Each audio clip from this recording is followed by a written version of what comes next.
Voilà, donc nous sommes contents d'inviter Yanis Roder avec mes collègues Martine Benoît, Isabelle de Mecnem, Jean Slamovitz s'excuse de ne pas pouvoir être là, Yann Jurovitz et Régine Weintraiter. Voilà. Tous les quatre donc sont présents, il me semble. Je vois pas tout le monde, mais je pense qu'ils sont arrivés aussi. Donc nous sommes très contents pour cette dernière conférence du cycle de conférences. Ô combien il me semble utile sur l'étude des génocides entre lutte de qualification et abus de mots. Nous n'avons jamais entendu parler autant de génocide. Ce mot court les rues en ce moment. Il court les rues et il perd du sens. Donc, il était urgent de proposer ces conférences. Et là, Yanis Roder arrive, j'allais dire, au bon moment, puisque depuis quelques jours, là, nous avons eu droit voilà, des qualifications d'événements. En tout cas, ce mot, voilà, des événements ou conflits ou tout ce qu'on veut sont qualifiés de génocide. C'est pour ça qu'on a diffusé cette magnifique image de Gorse et où on voit ce mot courir encore une fois les rues et les personnes qui l'utilisent à tort et à travers, hein. Voilà, donc nous sommes contents d'accueillir Yanis Roder, que tout le monde connaît, je pense. Il est professeur agrégé d'histoire, il est spécialiste de la Shoah et il est surtout le formateur que l'on connaît au Mémorial de la Shoah. Il est responsable des formations mémoriales. Il est également directeur de l'Observatoire de l'éducation de la Fondation Jean Jaurès et membre du Conseil des sages de la laïcité au ministère de l'Éducation nationale. Il est auteur de plusieurs livres et notamment le dernier, c'est Préserver la laïcité, une histoire de la loi de 2004 chez notre excellent éditeur, les éditions de l'Observatoire. Et je crois que le précédent aussi, aux éditions de l'Observatoire, La jeunesse française, l'école et la République. Et le précédent, en 2020, chez Odile Jacob, c'est également un excellent éditeur, Sortir de l'ère victimaire, pour une nouvelle approche de la Shoah et des crimes de masse. Voilà, donc nous te donnons la parole parce que je sais que le temps t'est compté. La logique génocidaire, l'exemple de la Shoah, et tu seras discuté par nos collègues Régine Weintraiter et Yann Jurovitz. Ok, merci beaucoup Céline. Bonsoir à toutes et tous. Il y a des têtes et des noms que je connais, que je salue. Euh, donc, effectivement, Céline, ce que tu dis sur l'omniprésence du mot génocide aujourd'hui, il y a juste un son qu'on entend. On peut le couper. Il faut éteindre vos... faut que j'arrive à trouver Voilà. Ah, c'est bon, c'est bon. C'est Je bon. crois que c'est bon. Ouais, c'est non seulement le mot est omniprésent aujourd'hui et complètement démonétisé, enfin il sera complètement démonétisé, mais tous ceux qui, comme certains d'entre vous, je pense à Yann Jurovitz ou moi-même, essayons d'expliquer pourquoi on ne peut pas aujourd'hui, en l'état actuel des connaissances et de nos informations et de ce qui se passe sur le terrain, qualifier de ce qui se passe à Gaza de génocide. Nous sommes traités de complices des génocidaires, voire de négationnistes, puisque nous nions ce qui semble être devenu une vérité partagée par tous. Bon, évidemment, sauf par la CPI et la CIJ, hein, mais sinon par tous. Donc, moi, ce que je vous propose aujourd'hui, c'est à travers l'histoire de la Shoah, vous montrer le mécanisme génocidaire et combien finalement, alors je peux pas, Céline, je peux pas partager, il faut que j'envoie une demande pour Je partager vais mon écran. t'autoriser tout de Ouais, suite. voilà. Autoriser, c'est bon. C'est bon, merci. Je vais partager mon écran. Voilà, tac. Et je vais vous proposer quelques documents. Alors, comment ça marche? Voilà. Non, non, non, non. Voilà. Est-ce que vous voyez mon écran ou pas? Oui, tout à fait. Ouais. Alors, Le mieux, attends. ce serait de le mettre en pleine page. Pleine Oui, c'est ce que page. j'essaye de faire. Voilà. C'est ce que j'essaye de faire, mais j'y arrive pas. Ah oui, il y a ça. Il faut cliquer sur OK. Et Sur, après, voilà, sur diaporama, je pense, oui. voilà, tac. Voilà, à Voilà. partir du début. C'est pas ça du tout. C'est pas celle-là. Donc, c'est pas celui-là. Je vais changer. Donc c'est le bordel. Attendez, je vais retrouver. Voilà. Je vais retrouver le bon écran. Partager. Où est-ce qu'il est? Finder. Voilà, il est là. C'est celui-ci. Voilà. On y est, on y va. Diaporama, tac. Voilà, la Shoah. Voilà, la Shoah, un crime idéologique. Donc moi, je vais insister sur l'aspect idéologique de la question parce que évidemment, aujourd'hui, on parle beaucoup de l'intention, des discours des uns et des autres qui seraient la preuve que le génocide est en marche à Gaza, etc. Mais moi, je vais revenir sur ce que c'est qu'un discours idéologique et sur la manière dont les nazis ont pensé finalement le monde, ce qu'ils appellent leur Weltanschauung, leur vision du monde, qui a guidé finalement peu à peu, à travers un processus, à travers des étapes, qui a guidé l'Allemagne nazie vers la commission du génocide des Juifs d'Europe. D'emblée, je voudrais dire une chose. On parle du génocide des Juifs d'Europe, mais le génocide des Juifs d'Europe, c'est le résultat du génocide. Le projet n'est pas celui-là. Le projet, c'est le génocide des Juifs. Hein, que les choses soient claires.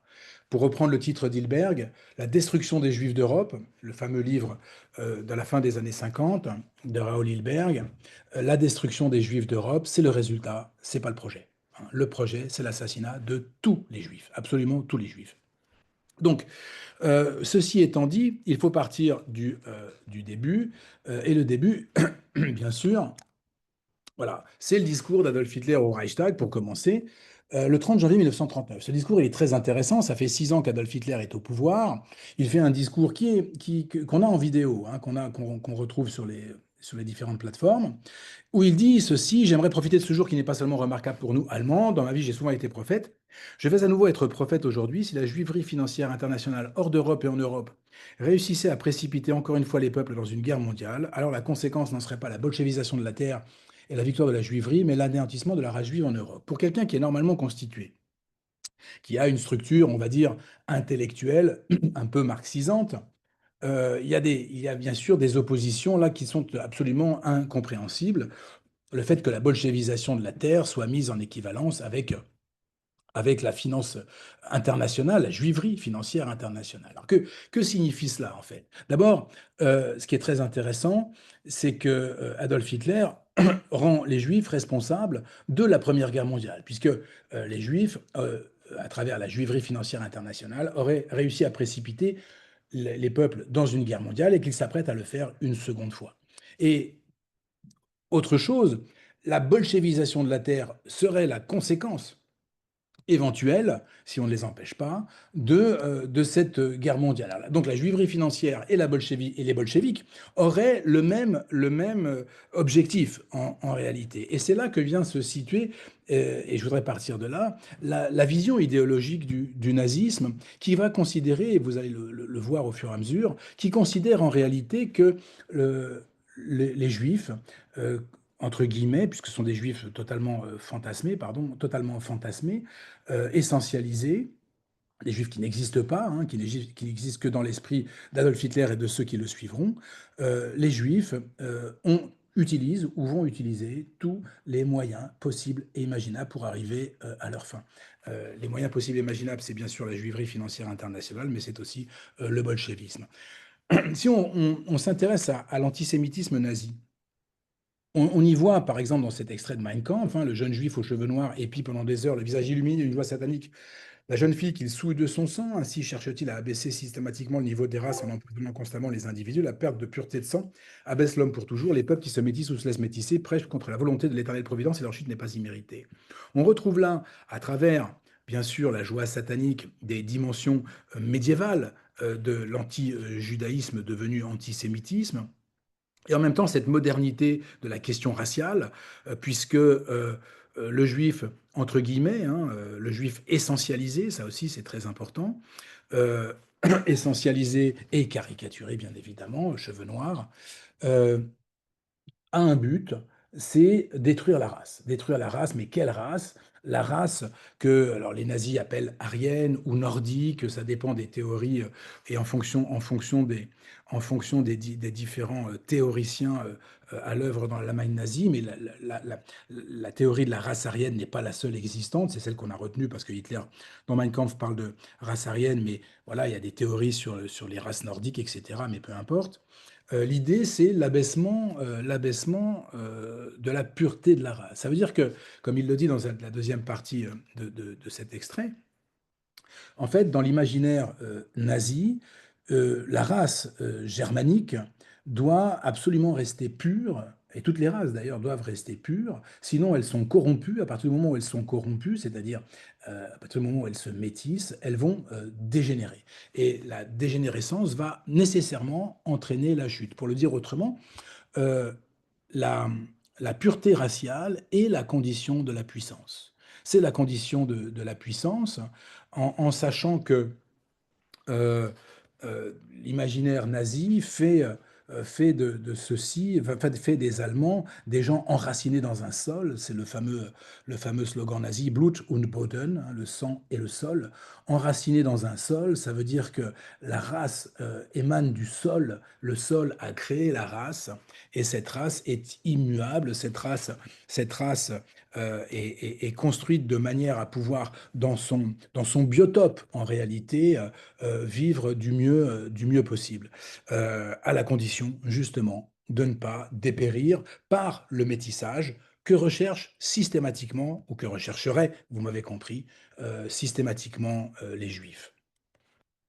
Autre dimension et qui est caractéristique de l'antisémitisme, hein, de cette dimension antisémite nazie, c'est la dimension complotiste qui est omniprésente dans l'imaginaire d'Adolf Hitler et qui va véhiculer, hein, à travers évidemment Mein Kampf, mais à travers tous les écrits nazis, des milliers, des dizaines de milliers, hein, de tracts, de fascicules qui sont lus et très lus en Allemagne. Par exemple, celui-ci, cet extrait de Mein Kampf, toujours est très intéressant, hein. L'ennemi mortel impitoyable du peuple allemand est et reste la France. Ça, c'est le 11 novembre et surtout Versailles, le traité, hein, de 1919, qui ne passe pas, bien sûr. On se souvient qu'Adolf Hitler est un combattant de la Première Guerre mondiale, car la contamination provoquée par l'afflux de sang nègre sur le Rhin répond aussi bien à la soif de vengeance de cet ennemi héréditaire de notre peuple qu'au froid calcul du juif. Le juif y voit le moyen de commencer le métissage du continent européen en infectant la race blanche avec le sang d'une basse humanité. En réalité, ce qui est très intéressant dans cet extrait de Mein Kampf, c'est la manière dont Hitler comprend ce qu'il appelle, entre guillemets, l'afflux de sang nègre. Alors, l'afflux de sang nègre sur le Rhin, vous savez qu'à l'issue du traité de Versailles, la France était tenue de payer, pardon, l'Allemagne, pardon, était tenue de payer des réparations très importantes à la France, qu'elle n'a pas été en mesure de payer au regard de la crise financière, économique et financière que traversait l'Allemagne au début des années 20. Et par conséquent, la France a envoyé des soldats occuper une partie de la Ruhr. Et parmi ces troupes, pas uniquement, mais parmi ces troupes, il y avait, excusez-moi, je bois un coup, il y avait des troupes coloniales. Et parmi ces troupes coloniales, il y avait des soldats noirs. Il se trouve que ces soldats noirs, soldats des colonies françaises, comme tous les jeunes gens, sortaient le vendredi ou le samedi soir et ont rencontré des jeunes filles. Et de ces rencontres sont nés d'enfants, donc métis, hein. Et comment Adolf Hitler comprend-il ces rencontres et surtout ce métissage? Eh bien, voilà, il y voit l'infection, hein, vous noterez le vocabulaire, l'infection de la race blanche avec le sang d'une basse humanité. Les Noirs sont donc les tenants d'une basse humanité, ils sont à la limite de l'animalité. Et d'autre part, ce qui est très intéressant, c'est que Adolf Hitler rend le juif, entre guillemets, donc le juif essentialisé, le complot juif mondial, bien sûr, responsable de cette idée d'envoyer des soldats noirs dans la Ruhr. Alors, me semble assez évident que la France a fait exprès d'envoyer des troupes coloniales. On sait très bien que dans les années 20-30, le racisme est très répandu en Europe et l'idée que des Blancs soient dominés par des Noirs est assez, c'est très vexatoire en réalité à l'époque. Mais Hitler y voit la main du juif, entre guillemets, donc du complot juif, qui, par tous les moyens, et vous voyez bien l'idée, par tous les moyens, cherche à corrompre la race de manière à l'affaiblir. On est toujours sur cette idée de l'affaiblissement de la race. Cette menace qui pèse en permanence, hein, d'après les nazis, dans ce Reich allemand, cette menace, elle doit absolument être écartée. Donc à partir du moment où les nazis arrivent au pouvoir, les mesures antisémites vont se multiplier, je vais vous en montrer quelques-unes, mais les lois de Nuremberg, donc ces lois raciales, ces lois d'exclusion raciale de septembre 1935, ont ceci d'intéressant. Vous voyez, d'abord, l'article 1 dit que les mariages entre juifs et sujets de sang allemand ou assimilés sont interdits. L'article 2, le rapport extramarital entre juifs et sujets de sang allemand, etc., est interdit. On comprend très bien, au regard de ce que je vous ai lu et montré précédemment, juste à l'instant, Monsieur, bonsoir et les bienvenue à bord du raisons, train les Intercité raisons International qui Gare poussent. numéro Il y a un 5590 à micro allumé. destination de Paris-Bercy. Notre train Intercité desservira les Euh, gares de Rion-Chateauguyon, Vichy, Moulins-sur-Allier, Nevers et son terminus de Paris-Bercy. on peut juste Les éteindre voitures tous les voyageurs micros du parce qu'il y a jour à beaucoup qui ne t'entendent 19h29 devraient arriver en gare Paris-Bercy à 23h01. Je vous rappelle que les pas. Voilà, je remets. Donc, ces lois de Nuremberg sont donc des lois, et c'est le titre qui est en fait très intéressant. Ce sont des lois de protection. Lois pour la protection du sang et de l'honneur allemand. C'est-à-dire que l'idéologie nazie, cette vision du monde, cette Weltanschauung, et vous l'avez compris au regard de ce que je vous ai lu jusque-là, est une vision défensive. C'est-à-dire que l'agresseur, c'est le juif. L'agresseur, c'est celui qui veut détruire l'Allemagne nazie. Il veut détruire l'Allemagne nazie, bien sûr, par le sang, par la corruption du sang, ce sont les rapports sexuels, qu'il soit le fait des juifs eux-mêmes ou le fait d'autres, entre guillemets, races, et notamment ces soldats africains de l'Empire français. La corruption du sang est un moyen de faire dégénérer la race. Mais la menace juive est complète, c'est-à-dire qu'elle est vue euh, comme voulant détruire la germanité absolument depuis la nuit des temps. Depuis la nuit des temps, disent les nazis, une lutte acharnée a lieu entre cette race, la race nordique ou germanique ou aryenne, comme vous voulez, qui s'approche le plus de cette pureté originelle euh, cette race dégénérée, enfin cette anti-race, hein, les nazis parlent de Gegenrasse, de contre-race, d'anti-race, que seraient les juifs. Qu'est-ce que c'est que les juifs en fait? Souvent, dans l'imaginaire nazi, souvent on entend que les juifs, ou on peut lire encore dans des manuels scolaires, étaient des Untermenschen, des sous-hommes. C'est le cas dans l'imaginaire nazi, toujours, excusez-moi de le préciser, dans l'imaginaire nazi, j'ai toujours la trouille qu'on déforme ce que je dis, et finalement que ce soit moi qui sois accusé de dire ça. Mais donc on finit par acquérir des réflexes. Excusez-moi si ça vous semble répétitif. Mais dans cet imaginaire nazi, euh, les Juifs ne sont pas des Untermenschen, ne sont pas des sous-hommes. C'est une anti-race, c'est un danger mortel, si vous voulez. C'est un danger mortel et face auquel il faut se défendre. Et tous les moyens seraient utilisés par les Juifs, ou le Juif, si vous voulez, pour détruire la germanité. Je vous l'ai dit, la corruption du sang, mais aussi le capitalisme qui divise, qui crée des divisions à l'intérieur d'une communauté politique basée sur la race. Hein.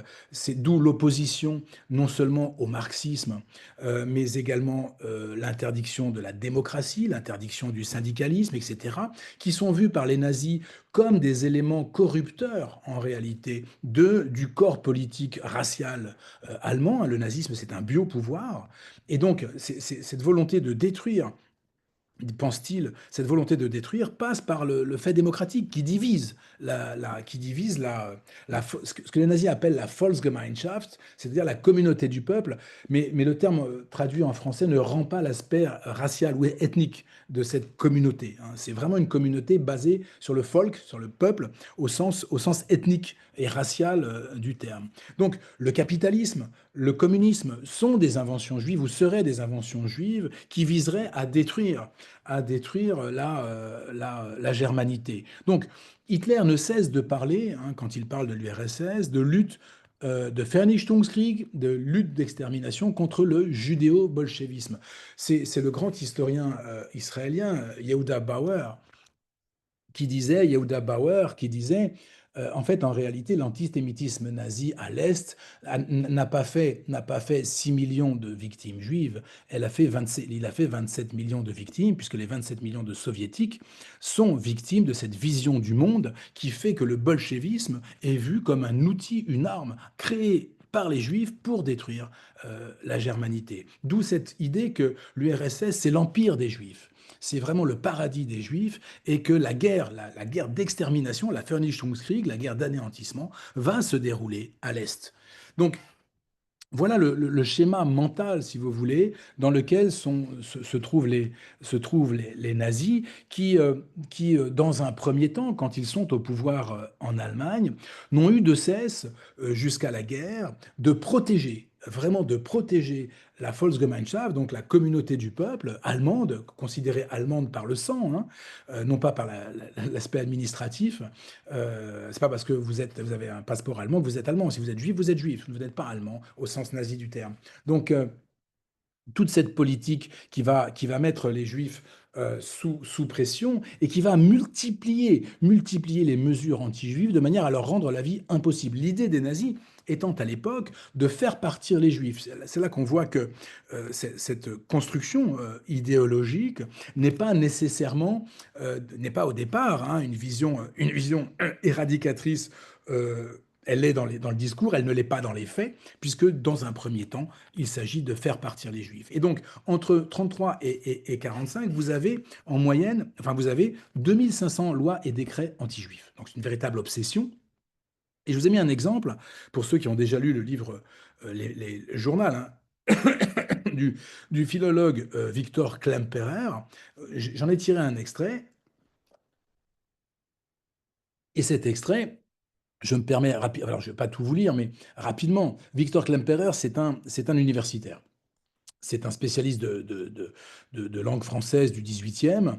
Il enseigne à l'université de Dresde. C'est un type qui a à peu près 60 ans. Et quand les nazis arrivent au pouvoir, alors, à préciser, c'est très important, Victor Klemperer est un converti, c'est-à-dire c'est un protestant.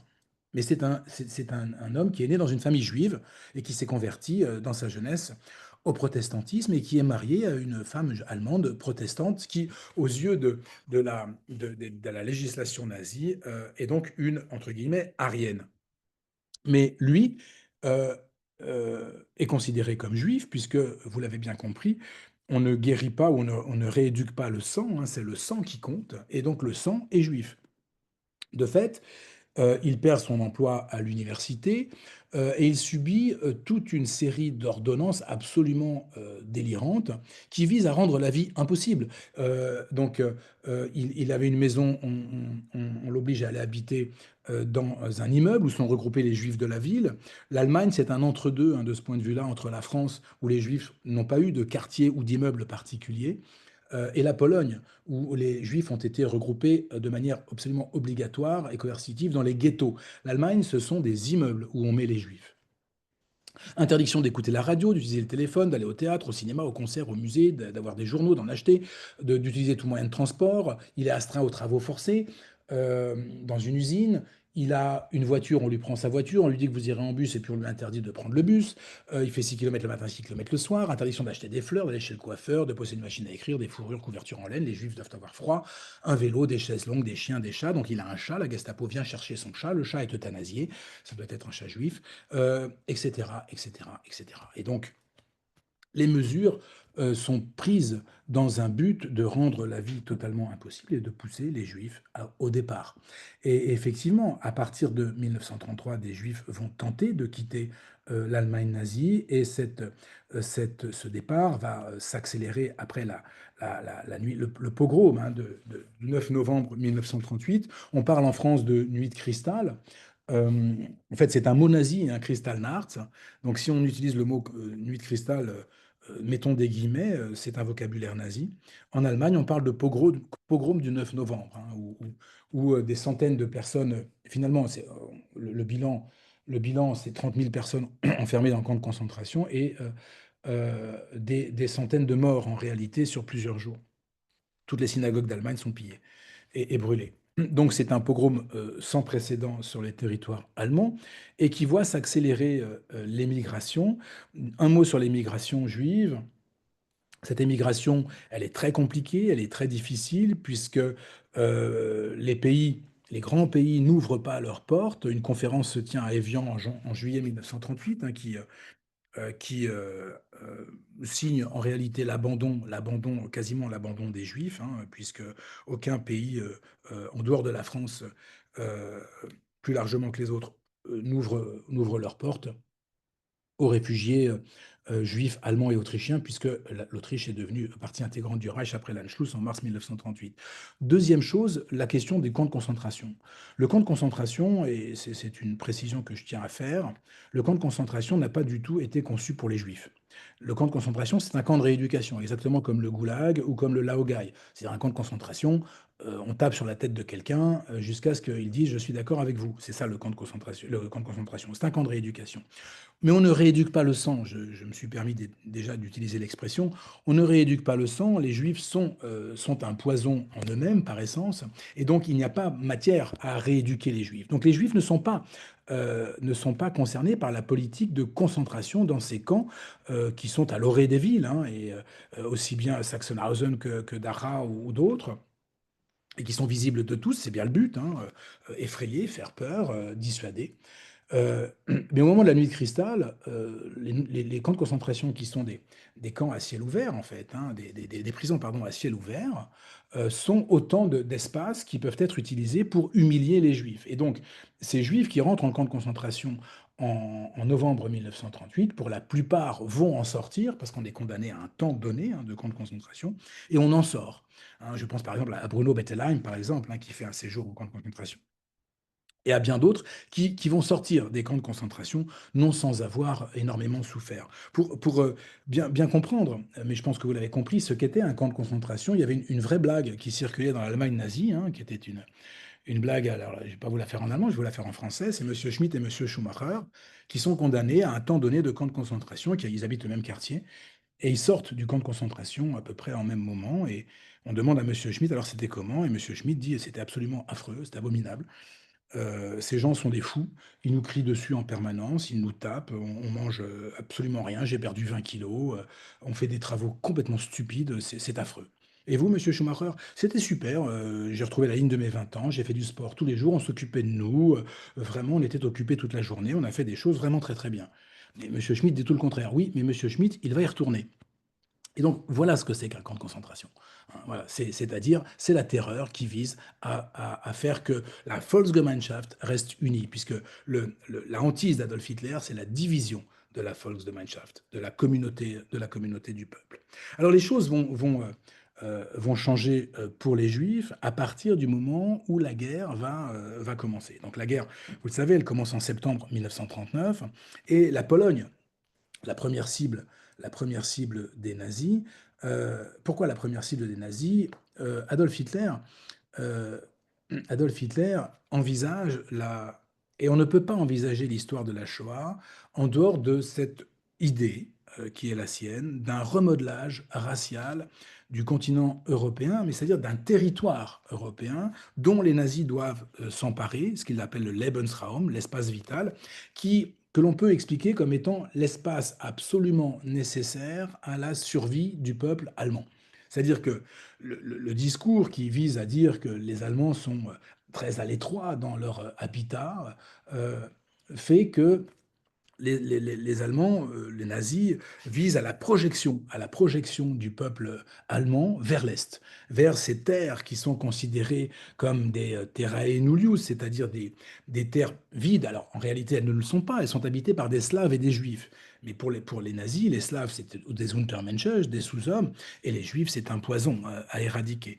Donc, ces terres doivent être saisies, doivent être envahies et mises à profit, euh, euh, au profit du Reich, et c'est-à-dire de la population allemande. Un discours célèbre d'Heinrich Himmler dit en 1942, un discours qu'il tient aux généraux SS de l'Est. Il dit, voilà, dans 200 à 300 ans, nous serons 500 à 600 millions de Germains. Donc il y a cette idée que le Reich, au sens biologique du terme, doit se projeter vers l'Est, construire un empire qui soit au service du Reich. Et dans ce cadre-là, il y a des politiques qui sont imaginées, et notamment une politique qui va s'appeler le Generalplan Ost, c'est-à-dire le plan général de l'Est, qui aura plusieurs versions, et qui vise à l'élimination de 30 millions de Slaves, non pas dans un but, non pas dans le but, non pas parce que les Slaves représenteraient un danger, c'est parce que ce sont des bouches qui seraient inutiles, voilà, dont on n'a pas besoin, et on garderait les Slaves dont on aurait besoin comme force de travail.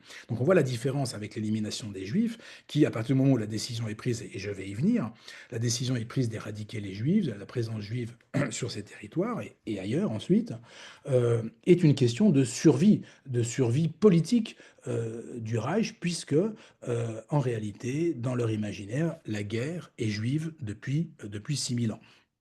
Pourquoi je dis 6000 ans? Quand on entrait dans la SS, enfin quand ils entraient, pardon, dans la SS, les jeunes recrues touchaient un fascicule. Et dans ce fascicule, il y avait un chapitre intitulé 6000 ans de guerre raciale. Voilà, 6000 ans de guerre raciale, c'est 6000 ans de guerre faite par les Juifs. Pourquoi 6000 ans? Je crois que dans le calendrier hébraïque, je ne suis pas super fort, mais je crois qu'on est en 5785. Il y a 80 ans, on était en 5705. Donc, vous voyez, ça ne change pas grand-chose. C'est 6000 ans. Voilà, ça fait 6000 ans que les Juifs cherchent à détruire la germanité. Voilà comment les nazis l'envisagent et comment ils acculturent ces jeunes recrues de la SS. Alors, quand débute la guerre à l'Est et que la Pologne est balayée en 4 semaines, les nazis mettent la main sur à peu près 2 millions de Juifs dans les territoires, vous voyez, hein, les territoires de l'Ouest. Une partie, cette partie-là, je ne sais pas si vous voyez ma flèche en fait. Euh, Cette partie, la partie la plus à l'ouest, avec 678 000, va être annexée au Reich. Monsieur Rodard, en fait, Oui, je crois qu'on voit plus votre diapo. sérieux? Moi, je le vois pas. Moi, je nous vois nous. Alors attendez. Non, moi non plus, je vois plus rien. Ah merde. Idem. Oui. Attendez, parce que là, je vous montre des documents, ça sert à rien si que je vous les montre si vous les voyez pas. Tac, voilà. Là, vous l'avez là? Oui, Alors, il faut juste que j'arrive à le mettre en plein écran. Comment on enlève ce truc là? Voilà, hop. Tac, tac, tac. Voilà, c'est mieux là? Enfin, là, vous l'avez? Oui, merci beaucoup. oui. Je vous en prie, je vous en prie. Donc, je parlais donc de cet espace à l'ouest de la Pologne. Ça, c'est la carte de la Pologne en 1939, occupée à l'est par les Soviétiques hein, à partir du 17 septembre, et à l'ouest par l'Allemagne nazie. Toute la partie où vivent 678 000 juifs est annexée au Reich. Ça devient partie intégrante de l'Empire, donc du Reich. La partie centrale va devenir le gouvernement général de Pologne, et la partie à l'est, jusqu'au 22 juin 1941, est occupée par les soviétiques. Donc, dans l'imaginaire nazi, les Juifs de l'Est, ce qu'ils appellent les Ostjuden, ceux qui n'ont pas été au contact de la culture occidentale, sont particulièrement dangereux. Et comme en Pologne, en tout cas dans cette partie de la Pologne occupée, il y a 2 millions de Juifs, l'angoisse nazie est de les contrôler. Et pour les contrôler, ils vont très vite créer des... Pourquoi j'arrive pas à... Voilà. Ils vont créer tout de suite, ils vont prendre des mesures et ils vont ils vont prendre des mesures d'abord de marquage, de séparation des Polonais qui ne sont pas juifs. Ils vont rendre le travail obligatoire euh, et, euh, et, euh, et traiter différemment les 60 000 soldats juifs de l'armée polonaise. Et en fait, ils vont créer très rapidement des ghettos. Voilà, dès octobre 1939 sont créés les ghettos. Les grands ghettos, eux, vont être créés en 40 et en 41 pour les derniers, de manière à regrouper la population polonaise, pas juive polonaise, mais l'idée est de d'avoir ces populations sous contrôle. C'est-à-dire l'angoisse nazie, en fait, les nazis sont très angoissés. L'angoisse nazie, c'est de ne pas contrôler les juifs, qui sont vus comme des éléments perturbateurs, des éléments disruptifs, on va dire aujourd'hui, pour employer un terme à la mode, des éléments extrêmement dangereux. Et donc il s'agit de créer ces ghettos, le plus grand bien sûr que vous connaissez, hein, créé fin octobre, début novembre 1940, c'est le ghetto de Varsovie. Dans ce ghetto de Varsovie, ce sont 450 000 personnes de Varsovie même et des bourgs alentours, de la banlieue, dirons-nous, de Varsovie, qui sont enfermés. Les conditions de survie dans les ghettos de Pologne sont extrêmement difficiles, extrêmement compliquées, puisque vous savez que les nazis vont confier la gestion des ghettos à des Judenräte, c'est-à-dire à des conseils juifs. Et ces conseils juifs vont essayer de nourrir la population comme ils le peuvent avec ce que donnent les nazis. C'est-à-dire, en réalité, des calculs ont été faits, notamment par l'Institut Yad Vashem, et on estime à 180 calories par jour et par personne ce qui était fourni au ghetto de Varsovie. Le résultat, c'est qu'entre novembre 1940 et juillet 1942, dans le ghetto de Varsovie, en moyenne, 3000 personnes meurent chaque mois. 3000 personnes, dans des conditions abominables, dans des conditions d'une famine absolument dantesque, et seuls les privilégiés qui arrivent à se débrouiller parviennent à s'en sortir. Ça veut dire que, avant même que le génocide commence pour le ghetto de Varsovie, qui commencera en juillet 1942, en réalité, 100 000 personnes sont déjà mortes de faim dans le ghetto. Dans les ghettos, d'une manière générale, voici la carte générale des ghettos, on compte à peu près 400 ghettos principaux. Ce sont 800 000 personnes qui vont mourir de faim, de malnutrition, de mauvais traitements dans les différents ghettos. Donc, idée de contrôler cette population. Parallèlement, en Europe occidentale occupée, ce contrôle va se faire différemment par le fichage. C'est ce qui se passe en France avec l'ordonnance du 27 septembre 1940 qui oblige les Juifs à aller se faire recenser dans les préfectures. Et puis, plus tard, par le marquage, par l'étoile. De même qu'en Pologne, l'étoile sera portée, alors ça dépend de l'endroit où on se trouve, parfois par un brassard, parfois dans le dos, parfois devant, etc. Tout dépend du lieu dans lequel on se trouve. À, à, à l'été 1941, va avoir lieu le basculement. Le basculement dans la politique génocidaire. Mais comme un effet préparatoire à la politique génocidaire, au printemps 1941 sont prises ce qu'on appelle aujourd'hui les ordres criminels. D'ailleurs, il n'y a pas de S à Commissarsbefehl, c'est Kommissarbefehl, pardon. Deux décrets importants, le 13 mai 1941. La Denis, Wehrmacht... l'écran vient de s'interrompre à nouveau. Ok, d'accord. Alors, je recommande. Nanana, où est-ce que vous êtes? Alors, voilà. Pourquoi ça fait ça? Je ne sais pas. Voilà. C'est revenu? Merci beaucoup. Oui. Voilà. Je ne sais pas pourquoi ça fait ça. Donc, deux décrets importants. Le 13 mai 1941, la Wehrmacht reçoit l'ordre la Wehrmacht reçoit l'ordre signé par Adolf Hitler lui-même de ne pas sanctionner les soldats qui se livreront ou qui se livreraient à des violences dépassant ce qu'ils sont censés faire à l'Est. Et puis le décret du 6 juin qui s'appelle le Kommissarbefehl, l'ordre des commissaires, qui est signé par le général Jodl, chef d'état-major de la Wehrmacht, qui autorise l'assassinat systématique des commissaires politiques, et il faut comprendre par là par des militants communistes, en fait, rencontrés. Et donc, le 22 juin 1941, quand l'Allemagne nazie lance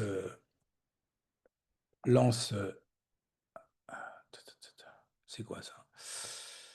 Autorisé. Vous voyez toujours ou pas? Je ne sais plus si vous voyez, si vous ne voyez pas. Oui. Oui, ok. Quand la Wehrmacht lance son attaque sur l'Est, 4 groupes spéciaux, les Einsatzgruppen, suivent l'avancée de la Wehrmacht. Ces Einsatzgruppen, qui sont au nombre de 3000, mais en fait les assassins sont beaucoup plus nombreux que cela, suivent l'avancée de l'armée allemande. Et dans un premier temps, et cela, je ne sais pas si vous voyez bien, alors je vous ai mis la traduction. Ça va nous permettre de voir en quoi consiste le Kommissar Befehl. Et c'est un rapport du commandant de l'Einsatzkommando 3, c'est un sous-groupe de l'Einsatzgruppe A qui opère dans les pays baltes et qui est commandé, ce Einsatzkommando 3, par Karl Jäger et qui envoie à Berlin, au centre, hein, c'est-à-dire au centre de décision, son rapport au 31 décembre 1940, ou au 1er décembre 1941. Ce rapport, nous l'avons récupéré dans les archives, c'est extrêmement intéressant. Je ne sais pas pourquoi d'un coup il y a... Vous avez ça Ah oui. Donc, voilà. Bon. Est extrêmement intéressant puisque... Autre Par contre, écran l'image à ne sauter, disparaît. excusez-nous. Encore Oui, oui. C'est possible ça. Alors, on recommence. Nanana. C'est bizarre que ça saute comme ça.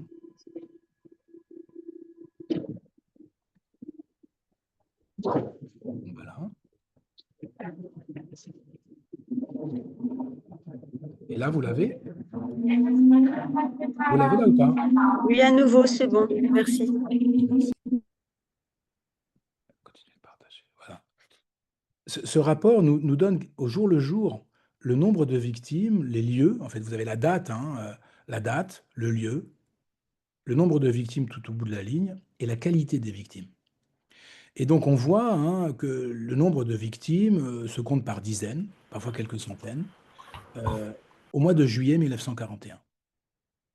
On voit l'assassinat de fonctionnaires communistes, on voit l'assassinat de commissaires communistes, donc les fameux commissaires politiques, et de juifs. Voilà. Il faut savoir que dans l'imaginaire nazi, tout juif est un bolchevique. Et Hitler ne cesse de parler de la lutte à mort contre le judéo-bolchevisme. Et donc on voit que ces Einsatzgruppen, partout où ils passent, assassinent des dizaines de personnes. Ce qui est intéressant ici, est-ce que je peux dessiner? Ouais, je vais essayer de dessiner ça. Voilà. Allez. Ce qui est intéressant ici, on voit qu'effectivement, le nombre de victimes augmente, et puis on a un basculement. Le basculement, je ne sais pas si vous voyez mon trait jaune là ou pas. Vous Oui, voyez ce oui, que je fais? on le voit très bien. Voilà, Merci. le basculement, il se fait là. Vous avez un double basculement, 15 et 16 août 1941. Basculement quantitatif. On a 3200 victimes, ce qu'on n'a jamais eu auparavant. Et puis on a un basculement, un franchissement de seuil, on va dire, qualitatif. Pour la première fois, sont mentionnés ici les Judenkinder, c'est-à-dire les enfants juifs. Et à partir de là, systématiquement, les enfants juifs vont être assassinés avec les adultes. Donc, ça, c'est la marque du génocide, cet assassinat systématique des enfants avec les adultes juifs. Qu'est-ce qui s'est passé les 15 et 16 août 1941 pour que en réalité, les nazis basculent dans la politique génocidaire systématique. D'abord, bien sûr, la première chose, c'est qu'il y a un habitus qui se crée, un habitus de violence, mais qui ne permet pas seul d'expliquer le passage à l'assassinat systématique de toute une population.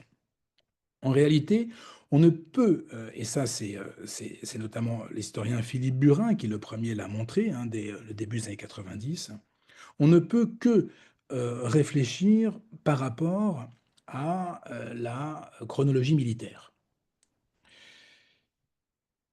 Encore une fois, cette chronologie militaire, elle doit être liée à la lecture que font les nazis des événements. Mais cette lecture, elle s'appuie forcément sur une vision idéologique. C'est-à-dire que, pour le dire autrement, les événements militaires sont analysés à l'aune de l'idéologie. Or, que se passe-t-il le 15 août? Le 15 août, il ne se passe rien de particulier, en réalité. En revanche, On est à peu près 8 semaines après le début de l'offensive Barbarossa. Après 8 semaines, Hitler lui-même avait dit: dans 8 semaines, nous serons à Moscou. Non seulement ils ne sont pas à Moscou, même si on a tous appris en classe que les nazis ont avancé très vite, qu'ils ont fait dans la poche de Kiev 500 000 prisonniers, etc., etc.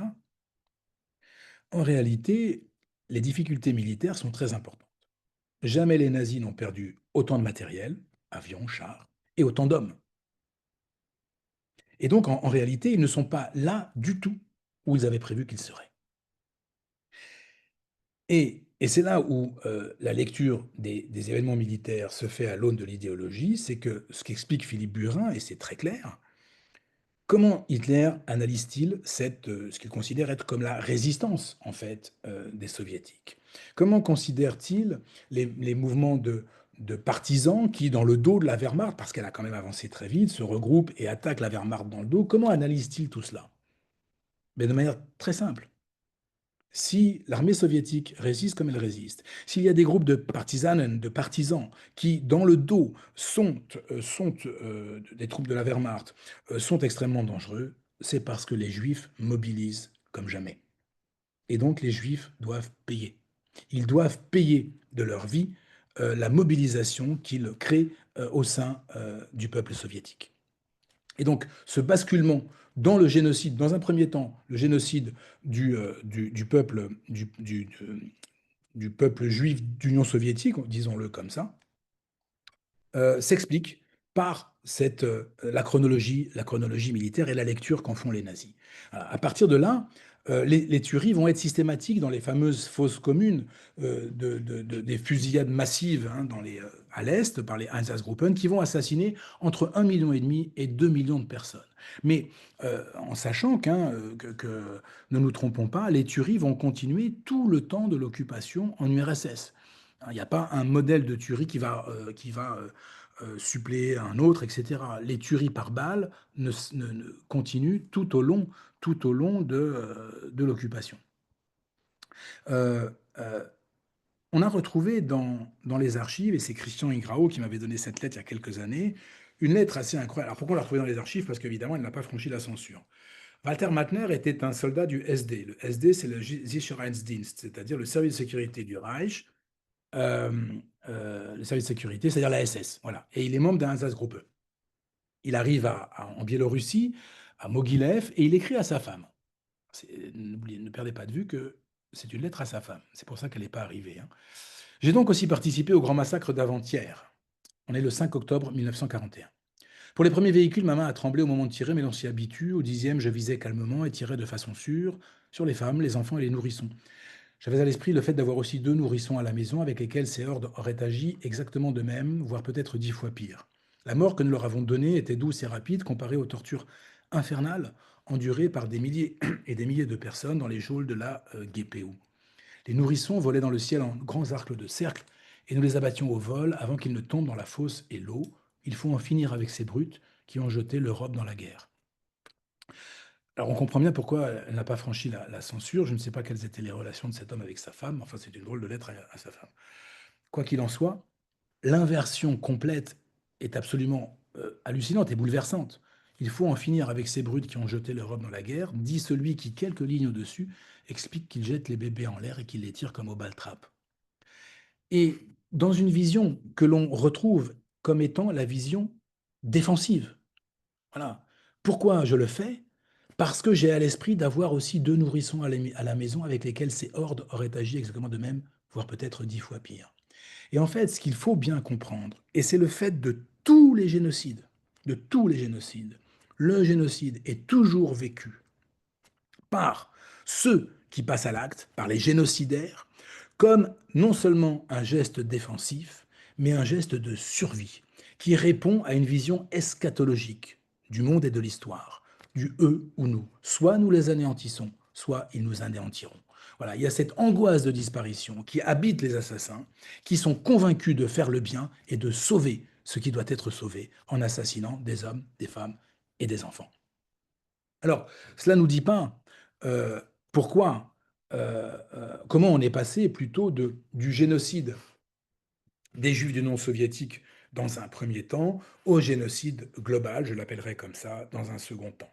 Et en fait, là encore, ce sont à la fois les événements militaires, mais également la lecture idéologique que font les nazis de ces événements militaires qui vont précipiter le sort des Juifs. Et je ne dis pas le sort des Juifs d'Europe, puisque l'idée était vraiment, encore une fois, je me permets d'insister, l'assassinat de tous les Juifs, comme en témoigne la rafle qui a lieu en Tunisie en 1943 et qui voit la déportation, la seule déportation en avion d'une quelques dizaines de Juifs de Tunisie qui devaient être assassinés, les Juifs de Tunisie, ou l'exemple du commando du colonel SS Walter Rauff qui, à Athènes, en 1943, attend avec des camions à gaz que la Afrika Korps de Erwin Rommel franchissent l'Égypte et envahissent le Yishuv, c'est-à-dire la communauté, enfin la Palestine britannique, la Palestine sous mandat britannique, de manière à transférer ces camions à gaz en Égypte, en Libye et en Égypte pour détruire les communautés juives d'Égypte et de Libye, et bien sûr la communauté juive du Yishuv. Tout était prévu. S'il n'y avait pas eu El Alamein en novembre 1942, il est probable que ce transfert de techniques homicides, de structures homicides aurait été réalisé et que les Juifs d'Afrique du Nord, de cette partie-là et du Proche-Orient, auraient été en partie victimes du génocide. Donc, qu'est-ce qui fait qu'on bascule, je reviens pardon, à mon propos, qu'est-ce qui fait que l'on bascule dans le génocide global et globalisé? Ce sont les événements militaires. Et ces événements militaires, à la fin de l'année 1941, ils touchent à l'entrée en guerre des États-Unis. 7 décembre 1941, attaque japonaise sur Pearl Harbor. Ce qui est intéressant, c'est que c'est la lecture, bien sûr, qu'Adolf Hitler fait de cette entrée en guerre des États-Unis, qui, attaquée par le Japon, et nous en connaissons les raisons de l'attaque japonaise sur Pearl Harbor, sont analysées par Adolf Hitler comme, bien sûr, une évidence. Les États-Unis allaient entrer en guerre, puisque vous vous souvenez de ce qu'il a appelé sa prophétie du 30 janvier 1939, la juiverie financière en Europe et hors d'Europe. La juiverie financière hors d'Europe, c'est bien sûr Wall Street, c'est bien sûr les juifs américains, n'ont qu'un but, c'est précipiter les États-Unis dans la guerre, de manière à rejouer la prise en tenaille totale de l'Allemagne de 1918, et donc de menacer à nouveau l'Allemagne d'anéantissement, comme les nazis imaginent la chose.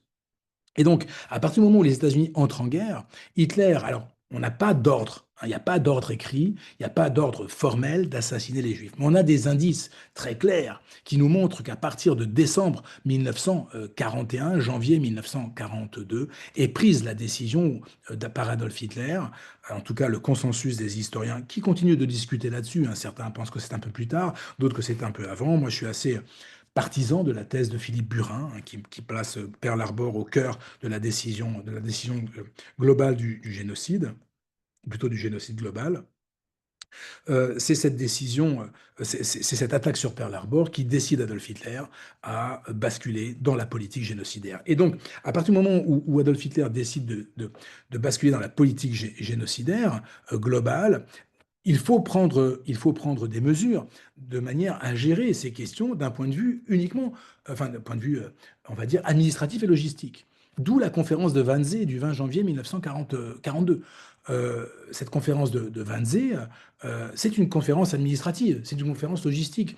Tous les représentants des différents ministères et des différentes administrations qui sont là ont tous un rôle à jouer d'un point de vue logistique ou administratif. On est dans la gestion politique, dans la gestion, on va dire, administrative du génocide. Ce n'est pas le lieu de la décision. La décision, elle est prise avant, on ne sait pas exactement quand. On sait que Adolf Hitler déclare la guerre aux États-Unis le 9 décembre. On pense que c'est autour de cette date qu'est prise la décision.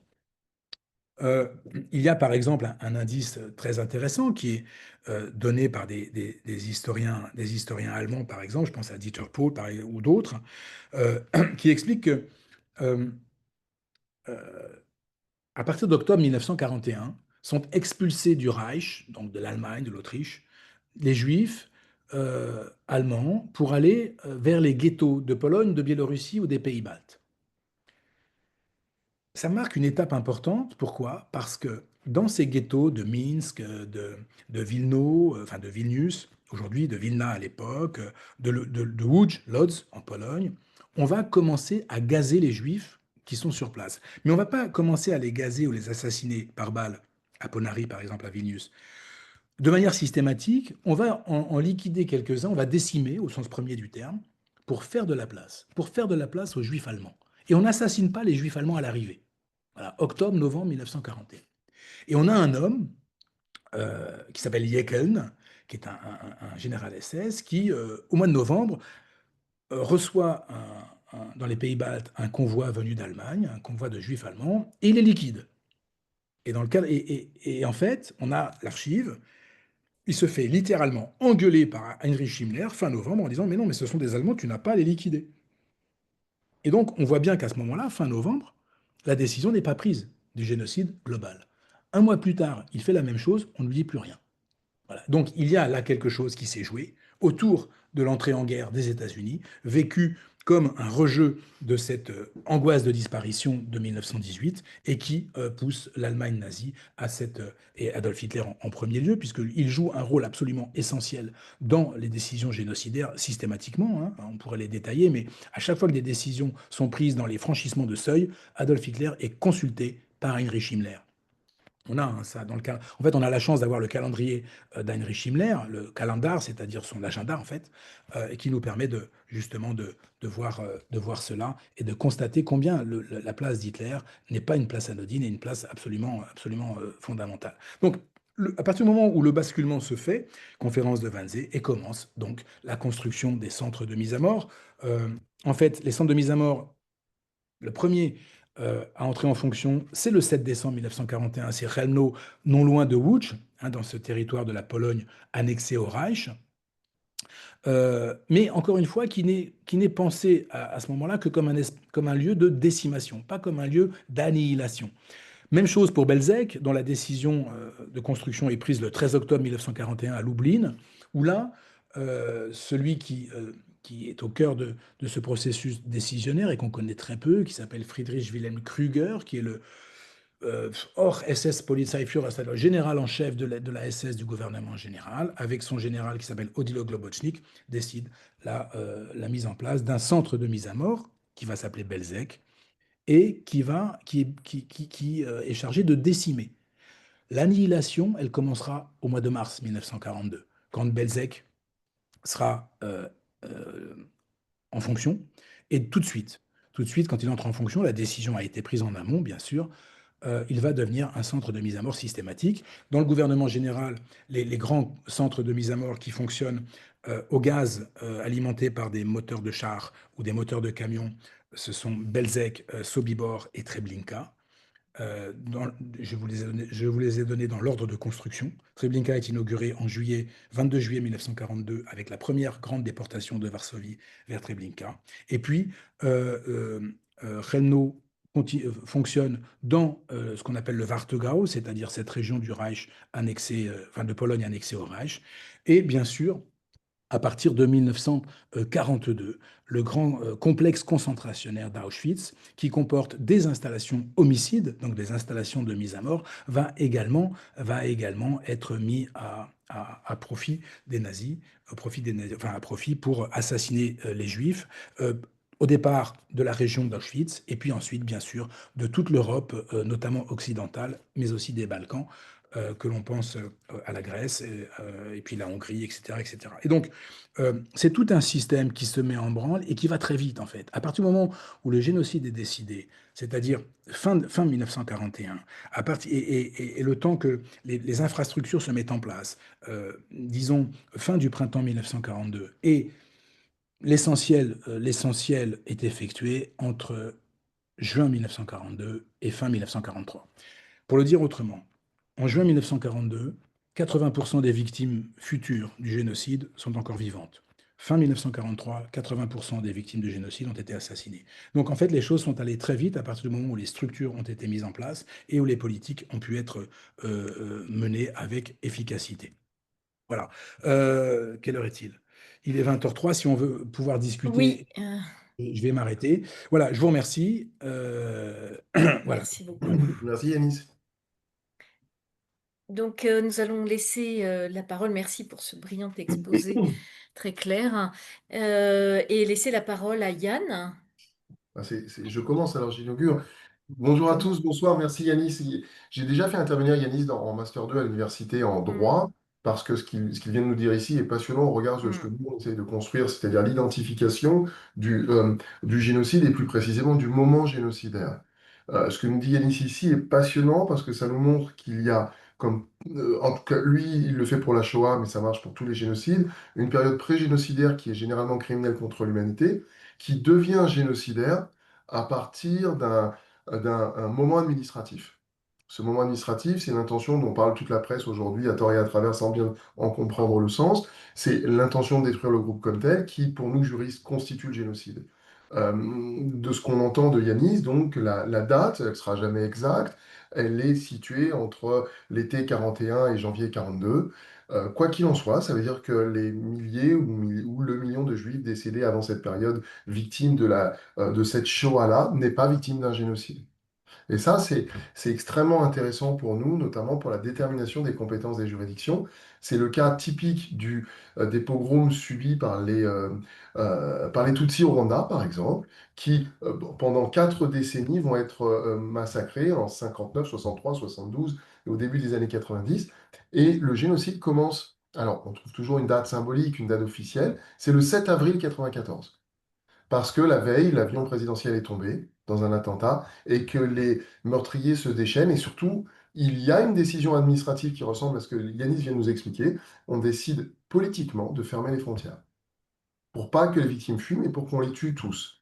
Pour le génocide des Arméniens, on prend une date symbolique, c'est celle du 24 avril 1915, la rafle des notables. Et c'est ainsi que cela fonctionne tout le temps. Il y a toujours, donc, on nous a dit ici, hein, dans ce groupe, vous vous rappelez, Madame Bouradian, qui nous expliquait les centaines de milliers de victimes au cours du 19e siècle. Moi, je connaissais les pogroms de 1894-1895, qui font 200 000 victimes, mais le génocide ne commence que le 24 avril 1915. Certes, date symbolique, on pourrait discuter, mais au moins, on rejoint typiquement ce que vient de nous enseigner Yanis ici. C'est un choix administratif. C'est ça qui fait le génocide. Ouais, intéressant, oui, l'idée du choix administratif. La mm, solution finale, c'est une décision administrative. Oui, c'est une décision administrative. Oui, C'est ce que tu clair. dis, Yanis, hein. Hitler prend une Oui, décision, il est mm, suivi. Avant ça, on a un général SS qui se fait disputer parce qu'il n'applique pas la circulaire administrative correctement, il ne l'a pas interprétée. Et, ouais. et postérieurement à la décision, il est dans les clous, juridiquement parlant. Donc là, ne Mm. négligez jamais que, alors même si on n'a pas besoin qu'un État soit participe ou planifie un crime pour qu'il soit un génocide. On peut avoir un génocide organisé par des milices ou par des entités non étatiques. La réalité, c'est que ça n'arrive jamais.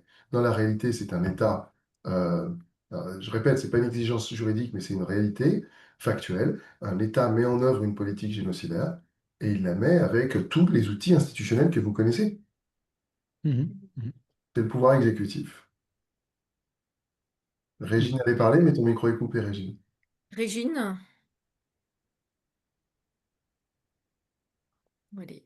C'est le micro, ça va venir.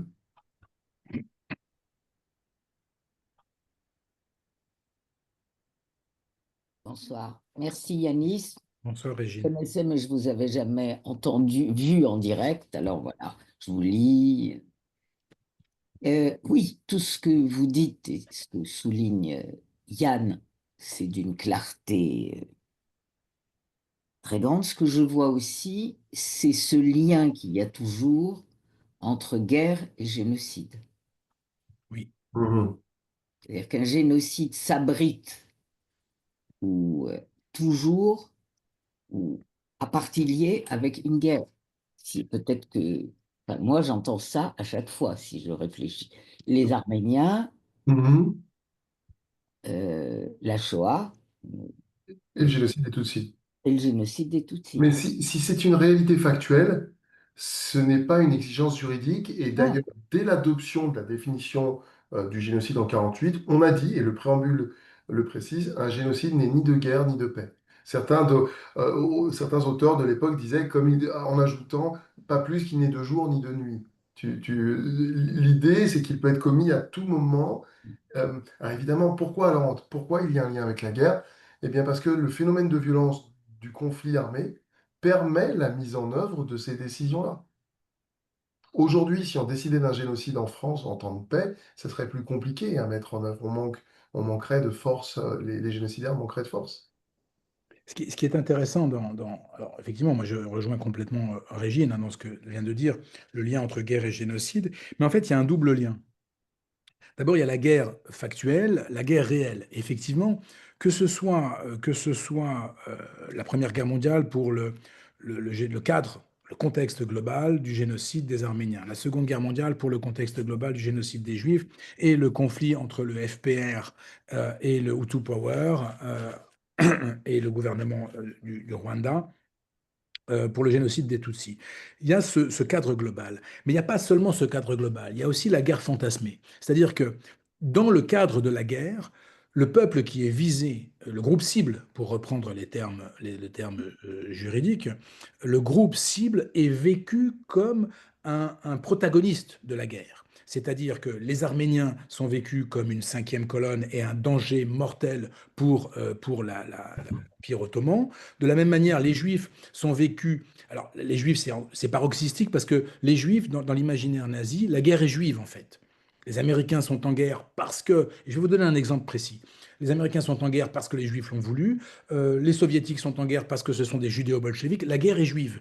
Et donc les Juifs, qui sont des populations civiles, hommes, femmes, enfants, sont des protagonistes de la guerre et les nazis sont convaincus, dans le cadre de cette guerre, de tuer leurs ennemis, ceux qui veulent absolument les détruire. C'est la même chose pour les Tutsis du Rwanda, qui peut-être avaient-ils des sympathies pour le FPR, qui eux-mêmes étaient, mais pas uniquement d'ailleurs, hein, des Tutsis de l'extérieur, mais pas uniquement, il y a aussi des Hutus hein, dans le FPR, et qui sont pris comme des ennemis de l'intérieur, un petit peu dans la même dimension que ce qui est arrivé aux Arméniens.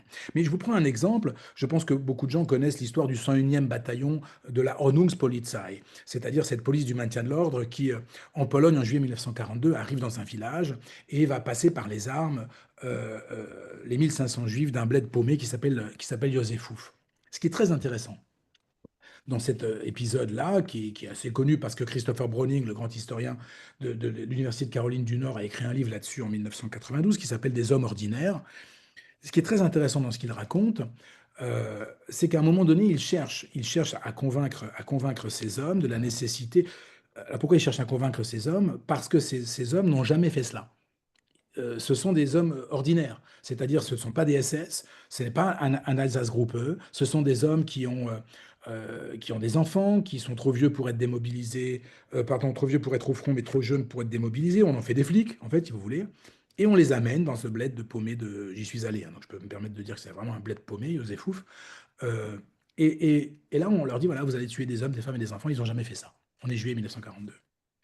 Et quand quand le commandant, qui est très ému, hein, d'après les rapports qui ont été faits, ou plutôt les interrogatoires des 200 hein, à peu près soldats qui ont été interrogés à la suite de la guerre, le commandant dit, face à la tâche très dure qui vous est confiée, pensez aux bombes américaines qui tombent sur l'Allemagne et qui tuent vos enfants.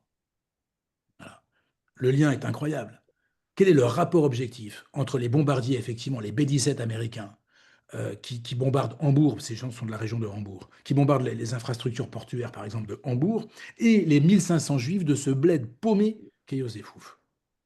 Il n'y a aucun lien objectif. Il y a un lien clairement idéologique. La guerre est juive, les juifs sont responsables de la guerre et ils doivent payer. Et donc oui, le lien entre guerre et génocide, il est absolument essentiel, mais il est double. Le contexte global et le fait d'intégrer au cœur en fait de la machinerie de la guerre, d'intégrer comme partie prenante et comme protagoniste de la guerre des populations civiles qui deviennent de fait le groupe cible.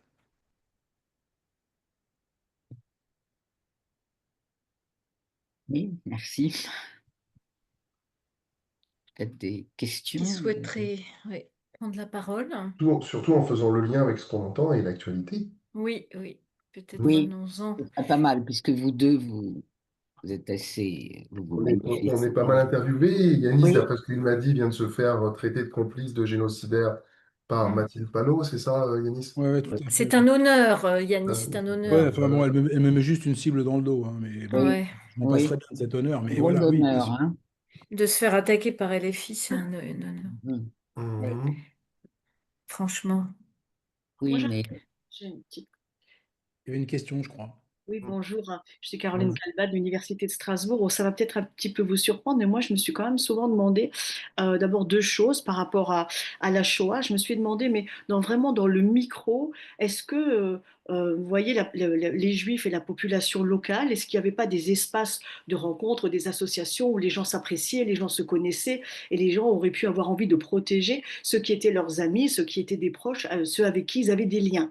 Et c'est comme si la foudre idéologique hitlérienne s'abat, on ne les connaît pas, ce sont des espèces d'entités à abattre, et puis tout le monde va les pourchasser. Mais je me dis que dans l'humain, dans la vie qu'on a, nos voisins sont nos amis, on a des liens forts, et puis on peut avoir envie de les protéger. Et la deuxième question, c'est que je me suis souvent demandé aussi à partir de quel moment, et est-ce que c'est possible que la population visée réalise qu'elle est victime d'une intention génocidaire, ou est-ce que c'est toujours a posteriori, il y a toujours une incompréhension de ce qu'on vit, quoi.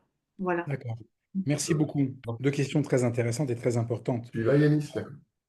D'abord, euh, ce dont vous parlez, l'espace de rencontre et d'association, il est totalement différent d'un espace à l'autre en Europe dans le rapport que les populations entretiennent entre elles. Si je prends la Pologne, si vous voulez, les manuels scolaires nous apprennent que sur les 3 300 000 juifs qui vivaient en Pologne, à peu près 3 millions ont été assassinés, c'est-à-dire 90%. En réalité, ce n'est pas 90% des juifs qui ont été assassinés en Pologne, c'est 99,5% des juifs qui ont été assassinés en Pologne. Survivants sur le territoire polonais en 1944, quand les soviétiques arrivent, libèrent, fin 1944, l'essentiel du territoire, la totalité pardon, du territoire polonais, on estime à 15 000 juifs les survivants des 3 millions de juifs polonais. Ceux qui vont revenir du RSS vont gonfler le chiffre. Ces juifs, ce sont des juifs qui étaient des juifs polonais, hein, mais qui ont été déportés dans le cadre d'une politique de répression des nationalités par Staline, qui, bien involontairement, va leur sauver la vie, en fait. Et ces juifs polonais sortent du goulag et reviennent en Pologne. Et là, ils trouvent un espace absolument dévasté. Qu'est-ce qui s'est passé en Pologne? En fait, les populations juives, d'une part, et les populations catholiques polonaises, d'autre part, si elles vivaient côte à côte, ne vivaient absolument pas en symbiose, en réalité. Et donc, il y avait vraiment des sociabilités particulières, bien sûr des espaces de rencontre qui, très ponctuellement, ont pu sauver des gens. On pense bien sûr au film de Polanski, Le pianiste, mais qui reste exceptionnel en réalité au regard de cet antisémitisme très présent en Pologne et qui avait rendu, en fait, et que la Shoah avait exacerbé en créant cette image du juif dont on pouvait disposer de la vie. Vous savez, en 1945, en Pologne, l'historien Jan Gross a montré qu'entre 1000 et 1500 juifs sont assassinés. Voilà. On peut disposer de la vie des Juifs, c'est un habitus qui s'est créé. Donc il y a très peu d'espace en Pologne. Euh, je ne sais pas si vous avez lu euh, le livre qui s'appelle La Route, qui n'a rien à voir avec la Shoah, hein. En fait, qui n'a rien à voir et tout à voir avec la Shoah. Cormac McCarthy qui raconte un monde post-apocalyptique où le seul moyen de survivre, c'est de manger des êtres humains. En fait, pour moi, c'est une hyperbole de la Shoah. C'est-à-dire qu'il y a aucune issue. La Pologne est un espace où il n'y a absolument aucune issue. Les Juifs sont totalement pris au piège et très rares sont ceux qui s'en sortent. En France, la situation est totalement différente. D'abord parce que, alors moi j'ai une petite théorie là-dessus que je vais avoir du mal à vous démontrer ce soir parce que c'est une idée très récente sur laquelle je vais commencer à réfléchir. D'abord, d'un point de vue purement spatial, il n'y a pas de ghetto en France. Voilà, ça c'est la première chose. Deuxième chose, on est en 1940, 41, 42. Ça fait 60 ans que la France est acculturée à un principe qui s'appelle la laïcité, qui ne distingue pas les gens en fonction de leur appartenance religieuse ou d'origine, etc. Et je crois, moi, beaucoup. Alors, personne ne l'a dit, hein, je vous livre, c'est une réflexion personnelle. Jacques Semelin a parlé des paysages de France qui permettaient aux gens de se cacher, etc. Oui, c'est vrai, oui. Mais je crois qu'il y a autre chose. Je crois qu'il y a un rapport à l'autre qui est complètement différent. Je crois que la République française acculture d'une manière, enfin à cette époque, acculture d'une manière extraordinaire à cette indifférenciation individuelle en réalité. Et donc à cette idée que l'autre est un citoyen comme moi, quelle que soit son origine, quelle que soit sa... euh, voilà. Et donc il y a en France une entraide qui se fait bien plus importante qu'ailleurs d'ailleurs, qui a été très importante, qui a fait que 75% des Français, enfin des Juifs de France et des Français juifs ont été sauvés. C'est pas seulement les paysages, c'est pas Mm. seulement, c'est aussi les Français. Voilà. Et c'est aussi cette. Donc là, il y a quelque chose qui se joue, si vous voulez, et et c'est très différent en fonction des espaces. Et je crois, moi, beaucoup, je vous livre ça, c'est une idée que j'ai eue il n'y a pas longtemps, en fait. À force de travailler sur la laïcité et la Shoah, j'ai fait un lien. Je me Mm. demandais où était le lien, mais je l'ai peut-être trouvé. Je crois qu'il y a quelque chose à creuser là, sur cette manière d'envisager l'autre au regard du principe, justement, d'invisibilisation dans l'espace public et dans les lieux, enfin, voilà, dans la manière de considérer le citoyen aussi, d'un point de vue administratif, la, la société et le citoyen. Sur, euh, sur les voisins, vous savez, mon amie Hélène Dumas, spécialiste du génocide des Tutsis, euh, a appelé son livre, sa thèse, Le génocide au village. Ce sont des voisins qui ont tué les voisins. Et d'ailleurs, il y a un livre de Jan Gross en Pologne qui s'appelle Les voisins, sur le pogrom de Jedwabne de juillet 1941. Et il y a des phénomènes qui sont décrits, qui sont absolument terribles, qui sont des phénomènes de prédation.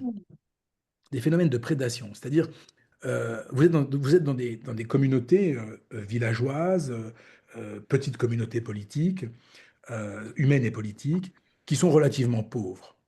Et là, le phénomène de prédation joue à plein. On va prendre la vache du voisin, on va s'emparer de sa maison, on va s'emparer de ses vaches, on va s'emparer de son champ. Même chose, dans le pogrom de Yad Vamneh, il y a des descriptions qui sont faites absolument terribles de Polonais qui disent à des femmes juives, mais enlève ta robe, tu n'en auras plus besoin, ma femme, elle ira, ça lui ira très très bien comme ça. Oui, mais Oui, excusez-moi. je vous en prie. Oui, mon père, c'était un juif polonais. Bon, et il y a eu la rafle du billet vert. Mm. Oui.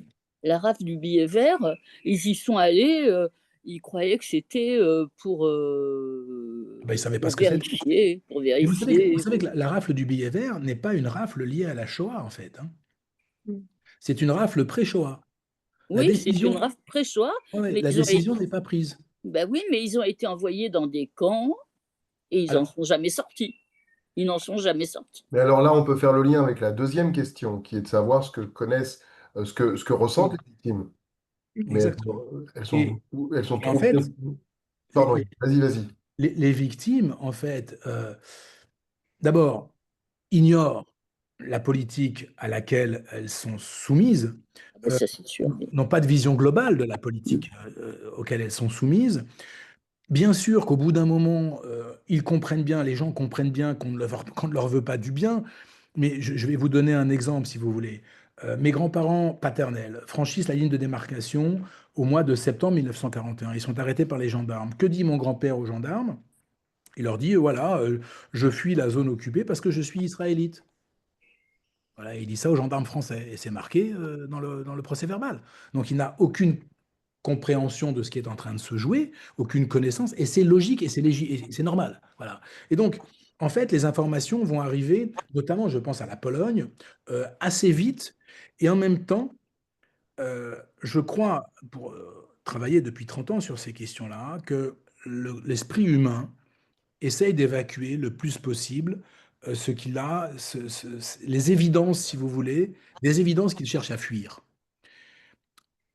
En janvier 1942, dans le ghetto de Varsovie arrive un type. Ce type, il s'est évadé du centre de mise à mort de Chelmno. Il s'en est échappé. La seule solution qu'il a pour survivre, c'est d'aller dans un ghetto. Ça en dit long hein, sur la situation des Juifs polonais. C'est d'aller dans un ghetto, il n'y a que là où il sera en sécurité. Il va donc dans le ghetto de Varsovie, qu'il arrive à rejoindre. Là, il parle. Et son témoignage, nous l'avons parce qu'il a été enregistré par, vous savez, le groupe qui s'appelle Oneg Shabbos, c'est-à-dire les joies du Shabbat, sous la direction d'Emmanuel Rigelblum. Mm. Cet homme est ensuite évacué vers un autre ghetto et il meurt en avril 1942 à Belzec. Cet homme raconte, parle. On est en janvier 1942. Mais quand bien même il parle, quand bien même il raconte, On ne croit pas. l'esprit humain, alors une partie le croit, mais l'esprit humain tend, je crois, à se rassurer, à essayer de rationaliser les choses. C'est tellement irrationnel en réalité qu'on va chercher des choses rationnelles. Et vous savez, les nazis étaient très forts pour ça aussi. Quand ils faisaient leurs rafles dans les ghettos polonais, ils ne raflaient jamais tout le monde d'un coup, sauf dans les petits ghettos. Mais dans les grands ghettos comme Varsovie, ils distribuaient des cartes, c'est-à-dire des cartes de De travail, rationnement. Ah oui, voilà, des cartes de travail qui permettaient, de laisser, enfin, qui laissaient accroire à une partie de la population qui n'était pas concernée. Et à chaque fois, tout était organisé de cette manière, de manière à tromper, de manière enfin, ce sont ces stratagèmes qui ont réellement trompé la population, qui elle-même cherchait à se rassurer. Et quand les populations juives, notamment en Pologne, surtout en Pologne, parce qu'en France, même si on a fini par comprendre, si vous voulez, que le voyage sans retour, enfin, le voyage était un voyage sans retour, euh, euh, à partir du moment où les juifs polonais l'ont compris, eh bien, ils ont essayé de se dresser comme ils pouvaient face aux nazis. C'est l'époque de l'insurrection du ghetto de Varsovie en avril Yanis, 1943. Yanis, j'ai une sous-question parce qu'il faut Oui. préciser la question de notre collègue. Est-ce qu'il s'agit pour les victimes de savoir qu'elles sont destinées à mourir ou est-ce qu'il s'agit pour les victimes d'avoir conscience qu'il y a un génocide en cours? Est-ce que c'était ça votre question? Oui, non, non, c'est ouvert mon micro. Oui, c'était ça. Est-ce qu'à partir. Si c'est la deuxième, c'est-à-dire D'accord. si c'est de savoir qu'il y a un génocide, c'est totalement impossible. Mais Oui, oui. oui, c'est On peut pas, impossible. Ils n'ont aucune vision d'ensemble de toute façon. au niveau individuel, on ne peut pas le déterminer. Exactement. Et en 1945, dans le jugement de Nuremberg, en 1946 d'ailleurs, le 1er octobre, on n'a pas le mot génocide, c'est-à-dire que même un an après, il a fallu beaucoup plus d'études historiographiques pour déterminer la nature exacte de la Shoah. On est très très loin d'arriver à la qualification de génocide, si même elle avait existé. Penchez-vous sur les campagnes criminelles mortifères d'aujourd'hui. On peut s'interroger longtemps, mais si un tribunal est saisi d'un fait qu'on pourrait qualifier éventuellement de génocide, il va mettre quelques mois, voire quelques années à se prononcer, avec des experts, des équipes, des procès-verbaux et une vision d'ensemble. Donc les victimes ne savent pas ça. Elles savent qu'elles peuvent mourir, mais elles ne savent pas dans quelle politique elles meurent. Mais moi, je dis, après la guerre, mes parents, enfin, mon père avait perdu sa femme et ses enfants, ma mère avait perdu son mari et ses enfants, mais ils se sont retrouvés après, ils se sont mariés, ils m'ont eu, mais on n'en parlait pas. On n'en parlait pas. Personne ne parlait de ça. Moi, j'allais à l'école, on n'en parlait pas. C'est après qu'on s'est mis à en parler, mais dans les années qui ont suivi la guerre, on n'en parlait pas. Mhm. En fait, les Juifs en parlaient entre eux. Les Juifs en parlaient entre eux, Voilà, absolument. dans les associations, Oui, etc. Mais en oui. dehors, non, effectivement. Non, dehors, non, on n'en parlait pas. C'est comme si ça n'avait pas eu lieu. Est-ce que ça éveille d'autres questions? Ah, Régine. Je voudrais faire deux remarques à ce que dit. Une question à Yanis après, mais une remarque qui vient ajouter à ce qu'il dit. Les gens ne croyaient pas, mais même jusqu'au dernier moment. De toute façon, il y a le déni de sa propre mort. Bien sûr. Et dans les camps, les gens parlaient de vivre encore un peu. Or, ils étaient au courant de ce qui attendait tout le monde. Là, il n'y avait pas de bruit, etc. Il n'empêche que très peu de gens se sont suicidés. C'est-à-dire que l'idée qu'on va pouvoir échapper à une mort certaine, ça c'est l'instinct de survie. Et on attendait la fin de la guerre aussi. Oui, mais on trouve tous les arguments, donc ça c'est normal. Ouais. Autre chose, je voulais demander à Yanis, ça c'est quelque chose pour un historien. Est-ce que les Allemands, dans leur mise voilà, dans leur réflexion générale, connaissaient les relations, se sont dit que la Pologne, avec les Juifs, connaissait ce qui se passait entre les Polonais et les Juifs, avait une connaissance du fait que, bon, c'était des Slaves, mais qu'on pourrait les utiliser parce que il y avait un antisémitisme très Oui, violent. Oui, bien sûr, il le savait. oui, bien sûr. Bien sûr. Est-ce que ça a joué aussi dans le choix? D'abord, il y avait la plus grande population juive, et dans le choix de ce périmètre-là pour étendre, enfin, et pour installer les camps, etc. Alors, d'abord, vous savez, les nazis avaient un abord pratique des questions, et notamment de celle-ci. Ils ont construit les centres de mise à mort là où se trouvaient les Juifs. Quand vous avez 3 300 000 Juifs quelque part et 300 000 en France, vous ne faites pas les centres de mise à mort en France, vous les faites en Pologne. Donc, c'est d'abord ça, c'est d'abord l'esprit pratique. Et vous savez que, par exemple, les centres de mise à mort de l'action Reinhardt, c'est-à-dire la destruction, l'action Reinhardt, c'est le nom donné à la destruction du judaïsme polonais, du gouvernement général, Belzec, Sobibor et Treblinka, ont une visée régionale. Leur but, c'est de servir à l'assassinat des Juifs du gouvernement général. De la même manière que d'autres centres de mise à mort, à Ponary par exemple, à Malitrostinets à côté de Minsk,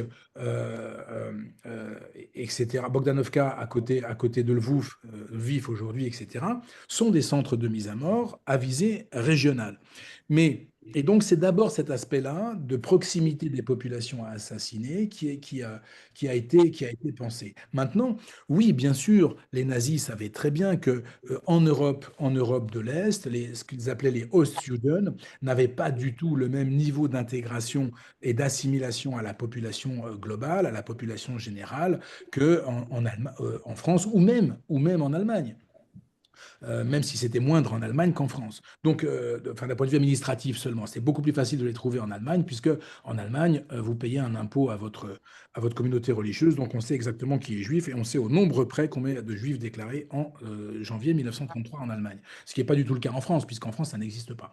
Donc, oui, bien sûr, il y a cette connaissance, et cet antisémitisme d'Europe de l'Est, il est aussi connus par les nazis, qui vont s'en servir notamment en utilisant des troupes de supplétifs, notamment supplétifs ukrainiens, dans les centres de mise à mort, puisque à Treblinka, vous aviez 40 gardes SS et 80 ukrainiens, et dans les groupes de tuerie mobile qui vont également utiliser des Ukrainiens. Donc il y a bien sûr cette connaissance, ou en Lituanie, à Ponary, ce sont des Lituaniens qui assassinent les Juifs dans le centre de mise à mort de Ponary. Donc voilà, bien sûr qu'il y a une utilisation il y a une connaissance et une utilisation de cette haine qui existe en Europe de l'Est à l'encontre des Juifs. On va prendre une question. Oui, c'est Karan Mersch qui souhaite intervenir. Salut, Je pense Karan, qu'on ça va? s'arrêtera après. Ouais. Il y a une question de M. Ventura aussi. Ah oui, 2 questions et puis on terminera parce Ouais. que tu dois partir. Merci beaucoup. Ma question est double. Dans la vision décoloniale, sur la Shoah, il y a la tentative de reprendre en fait les Juifs comme étant des non-blancs, c'est-à-dire peut-être les plus racisés parmi tous. On voit effectivement que dans la citation de Mein Kampf qui a été utilisée au tout début, Hitler parle bien de race blanche, mais ce qui m'a intrigué, c'était cette idée d'une anti-race, et pas seulement dans le vocabulaire, je mets beaucoup de guillemets actuels, d'une racisation qui porterait plus sur les Juifs à l'époque. Ma deuxième question, elle est, puisqu'il me semble qu'il y a une inversion dans la vision décoloniale, est-ce qu'on a parlé du facteur de la guerre, en fait, comme légitimant certains, en fait, au génocide, la haine et l'antisémitisme qui retombent sur les Juifs, sur les personnes françaises, justement juives, est-ce qu'elles ne tomberaient pas dans cette même dynamique, sauf qu'au lieu de la guerre, on aurait la colonisation? C'est-à-dire que quelque part, on retrouve des Français juifs qui seraient vus comme coupables de la colonisation à l'autre bout de la planète, de la même façon que Yanis, tu as montré que des Juifs étaient mis comme coupables des bombardements à l'autre bout de la planète. Intéressant. Merci, Karan. J'en profite pour te saluer. Euh, alors, la vision décoloniale, elle est intéressante. Enfin, je veux dire, bon, elle est ce qu'elle est, mais elle est intéressante aussi parce que dans la vision décoloniale, le problème que posent les Juifs, c'est qu'ils ont choisi d'être des Blancs, en fait. C'est-à-dire que la vision décoloniale nous dit les Juifs étaient déracisés. Ils ont été déracisés. Ils étaient racisés par les nazis, etc. En fait, tant qu'ils étaient victimes, ils étaient racisés. Aujourd'hui, ils ont choisi, c'est-à-dire qu'ils sont pas seulement des Blancs, ils ont fait le choix d'être des Blancs. Et à partir du moment où ils ont fait le choix d'être des Blancs, ils deviennent de dominés, pardon, ils sont devenus des dominants. Et la meilleure illustration de cette domination, c'est bien sûr l'État colonial que serait Israël, État colonial européen, dernier avatar du colonialisme européen, que serait l'État d'Israël. J'en profite au passage pour dire qu'il y a il y a un impensé chez les décoloniaux qui pensent comme cela, c'est les 1 million de juifs des pays arabes, puisque quand vous discutez avec des décoloniaux, ils vous disent, oui, mais les juifs, ils viennent d'Europe, il faut que tu retournes en Europe. Oui, enfin, les juifs irakiens, les juifs du Yémen, les juifs d'Égypte, ils ne viennent pas d'Europe, hein. Donc, il y a un impensé complet. Et les juifs du Yishuv, parce qu'il y a quand même des juifs en Palestine depuis très longtemps, ne viennent pas d'Europe. Ça n'existe pas. Et donc, il y a cette construction, effectivement, d'Israël comme étant le dernier avatar du colonialisme, mais qui est le fait de juifs qui ont fait le choix donc d'être blancs, aussi bien dans le statut qui est le leur, de dominant, que dans les politiques qu'ils mènent. Ce sont des politiques de blancs, en fait, puisque ce sont des politiques coloniales. Et en plus, comme c'est une politique de peuplement, c'est une politique par essence génocidaire. C'est un Australien qui s'appelle Francis Wolff qui a théorisé cela. Je vous invite à lire le dernier article qui est paru sur cette question dans la revue K, qui est extrêmement éclairant, justement sur cette notion de colonie de peuplement qui porterait en elle le génocide, en fait, des populations locales. Et donc, effectivement, pour terminer sur ta question, Karan, les Juifs sont responsables aujourd'hui, enfin les Juifs, les Israéliens sont responsables du dernier avatar colonial. Voilà. Et donc, à l'époque, ils étaient responsables de la guerre, aujourd'hui, ils sont responsables du dernier avatar colonial. Oui. Non. Et l'autre question. Moi, j'avais juste une question un peu sur le fait d'accuser les Ukrainiens, les Biélorusses, les Polonais d'un antisémitisme culturel à l'époque. Est-ce qu'on n'oublie pas trop la part de l'Empire russe? Parce que ces peuples, c'est la géographie citée, c'est les frontières de l'Empire russe, disloquées après la Première Guerre mondiale, après remplacées par l'URSS, mais cette culture antisémite, elle est à l'origine du sionisme d'ailleurs. Oui. Et du coup, il y a un peu une. Pour moi, moi j'ai habité 5 ans à Moscou, j'étais correspondant longtemps, donc c'est pour ça que j'en parle comme ça, mais il n'y a pas un peu cette. Ils sont très antisémites, oui, c'est sûr. Alors, merci pour votre question qui permet de préciser des choses. D'abord, évidemment, il n'y a pas d'essence antisémite, j'y crois pas du tout. Mais c'est vrai qu'il y a une culture, et il y a une acculturation à une haine antisémite dans les populations à l'époque, hein, de Biélorussie, de Pays-Baltes, de Pologne, etc. En nous gardant bien sûr de généralisation. Mais comme cette culture, notamment en Pologne, elle était portée en grande partie par l'Église catholique, c'était quelque chose d'assez généralisé.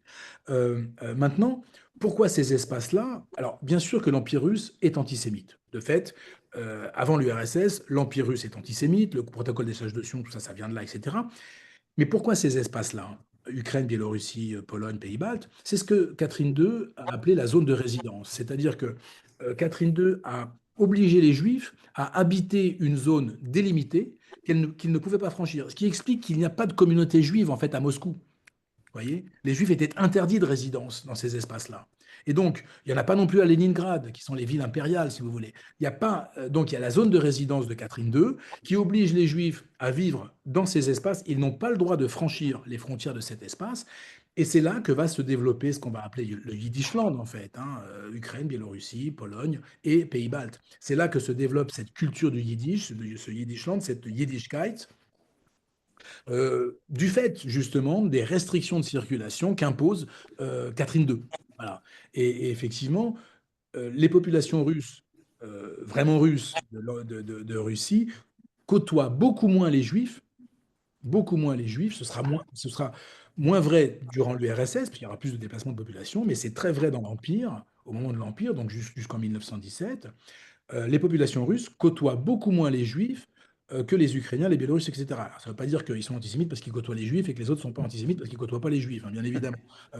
Mais du coup, il y a un discours qui est tenu par les églises, qu'elles soient uniates en Ukraine ou qu'elles soient catholiques en Pologne, très antisémites à l'encontre des Juifs. Et l'Église orthodoxe de Russie, qui elle aussi tient un discours antisémite, enfin, je ne dirais pas qu'elle le tient moins, mais il y a moins cette proximité géographique du quotidien, puisque les Juifs n'ont pas le droit de vivre dans cet espace-là. Mhm. Vous avez remarqué qu'on s'est vraiment écarté pour une fois du sujet qui est le génocide quand même. On mène des ateliers génocide et l'antisémitisme dont on parle est un moteur du génocide, mais ne conduit pas qu'à ça. Mhm. Donc, Mais moi, j'avais une question plutôt plus contemporaine aussi, qui était de se demander pourquoi, alors que dans les guerres, on a les crimes de guerre, les crimes contre l'humanité, enfin, on a toutes les appellations pour qualifier des guerres sanglantes. Et pourquoi cette insistance au mot génocide? C'est vrai que c'est une question très rhétorique, mais Alors, il y a un je suis désolé, je vais être obligé de Oui, vous laisser, tout à mais, fait, oui. mais ma dernière chronique dans Le Point porte exactement sur cette question. C'est-à-dire pourquoi, alors je l'ai pas dit comme ça, hein, mais pourquoi certains tiennent absolument à ce qui est génocide à Gaza. C'est ça. C'est exactement je vais mon vous donner une propos. référence. La Cour internationale de justice qui est utilisée, mentionnée par tous les contempteurs d'Israël actuellement, au sujet de l'affaire Afrique du Sud contre Israël, vient de trancher dans une affaire qui oppose le Soudan aux Émirats arabes unis sur le même fondement de la Convention sur le génocide. Vous remarquerez le traitement différent légèrement que peuvent en faire nos médias et vous en tirez vos conclusions. Et pas seulement les médias, hein. Hmm. Alors, il y a quelque chose à expliquer que moi je ne sais pas faire, qu'Anis a l'air de faire, De quoi? mais de savoir pourquoi est-ce que finalement on utilise autant, on stigmatise autant la situation à Gaza, aussi criminelle soit-elle, sûrement criminelle, pourquoi est-ce qu'on a besoin de ce mot génocide? Moi, j'en sais toujours rien, c'est l'impensé de ce propos, Alors c'est moi je l'impensé crois de cette... pas, je crois pas, Yann. Je pense que euh, je le dis hein, dans le papier que j'ai fait pour Je moi, je sais que crois tu qu'il le dis. y a différentes hypothèses qu'on peut émettre. Mais on peut émettre des hypothèses, on ne peut pas avoir des certitudes. Non, bien sûr que non, mais on ne peut Et jamais puis, avoir de et certitude. puis les hypothèses s'appliquent différemment à chacun. Les motivations de chacun peuvent être Tout à fait, différentes pour un même propos. tout à fait. Mais tu peux quand Toujours. même balayer différentes hypothèses, et je Oui, pense que oui, tu oui, balayes oui. Mais différentes on a hypothèses, besoin tu de, construis quelque bien chose sûr, tu construis quelque chose bien sûr. voilà, de cohérent, à mon avis. Oui. On n'a plus le temps, Célina. Là, non, et je crois que tu dois partir, c'est ça, Ouais, mais Yanis? En une une minute, dernière? allez-y. Allez, Jessica. Non, mais c'est vraiment une remarque parce que c'est vrai qu'on fait le lien depuis tout à l'heure entre voilà, le passé, le présent. Ce qui ressort de tout cet exposé par rapport à la logique génocidaire, c'est la logique paranoïaque. Vous avez Exactement, très clairement pointé, c'est eux ou nous, lui exactement. ou moi. Et ça, c'est quelque chose qui est enraciné et qui réapparaît dans des moments justement voilà, de guerre, de crise, etc. Et qui est couplé à chaque fois à ce discours, à cette propagande qu'on retrouve et à ces discours complotistes. Et là, on est exactement dans la même chose aujourd'hui. Et je crois que la question du génocide à Gaza, on peut la penser aussi à partir de ça et de tout ce travail de propagande qui est fait, d'inversion accusatoire. On est encore dans cette logique voilà, paranoïaque d'accuser le juif. Aujourd'hui, c'est l'israélien, le sioniste, le juif. Enfin, on a été beaucoup à l'écrire, tout ça. Et donc, voilà, on est exactement dans la même logique. Alors, la question, c'est de savoir quels sont les effets aujourd'hui de cette même logique. Bon. Et voilà. Quels sont Quels les effets? seront les effets? On en a déjà un petit peu en ce moment, jusqu'où Ouais, ça on peut en aller, a. Ouais. et quel sera le style de notre siècle, voilà, pour traiter cette, Vous comment avez dire, quelques... la façon dont cette haine va continuer à s'exposer. Mais je Et- crois que c'est pas le traitement, en tout cas pour, enfin, en tant que psy, moi, la seule chose que je vois, c'est d'arriver à écairer cette haine et la logique de cette haine, qui est notre seule arme, en fait, par rapport à toutes ces questions. Ouais. Ce qu'on essaye de faire, quoi. Mais Parce là, que on termine très bien parce que c'est le cycle de notre prochain cycle de conférence. La haine comme, qu'est-ce qu'on avait dit comme idéologie, la haine comme, mince, j'ai oublié. Martine, c'était quoi le sujet? En tout cas, sur la haine. Oui, comme idéologie radicale, c'est ça. C'est Jean Slamovitch qui a proposé ce thème. Donc, on termine par l'annonce de prochain cycle de conférences sur la haine Quelle comme date? idéologie radicale. Voilà, à Vous faites partir de des l'année trucs, prochaine. Ah, vous faites des trucs À sympas, en partir de fait. ça, voilà, on on est- fait des on- trucs très sympas. Ouais, qui On ne est- pas du tout, c'est ça qui est bien. Oui, c'est ça. Non, ça a l'air vraiment sympa, vos séminaires, là. Ça donne Les envie. génocides, la haine, Chaque fois, il faut une semaine pour s'en remettre. l'antisémitisme. Voilà. Céline, il faudrait peut-être que tu fasses un support pour les questions qui viennent ensuite. Tu sais, on en avait eu pas mal la dernière fois à la Mais suite des ça va autres. là, non? On a bien discuté, tout le monde a posé des questions et on termine très bien. Bon, Yann, il n'y voilà, a aucun Voilà. problème, Est-ce pas qu'on- besoin de support. est-ce que Yanis nous ferait l'amitié pour les non-abonnés au point? Je vais te l'envoyer, Régine. Ouais. Moi aussi, je D'accord. peux l'envoyer, oui. J'ai vu le début du texte, mais j'ai pas Il est fini. excellent, c'est une excellente tribune. Je diffuse pas au RRA parce que je diffuse pas a priori des tribunes. D'accord. Sinon, parce qu'on a beaucoup d'universitaires, vous voyez et beaucoup de Ah, mais là, c'est responsables de l'analyse. laboratoire, voilà. Donc on évite les tribunes, mais Ok. on diffuse des articles Ouais. scientifiques. Mais je vais vous l'envoyer, je vais te l'envoyer, Régine. Attendez-vous Et aussi je vous un conseille de vous abonner au point.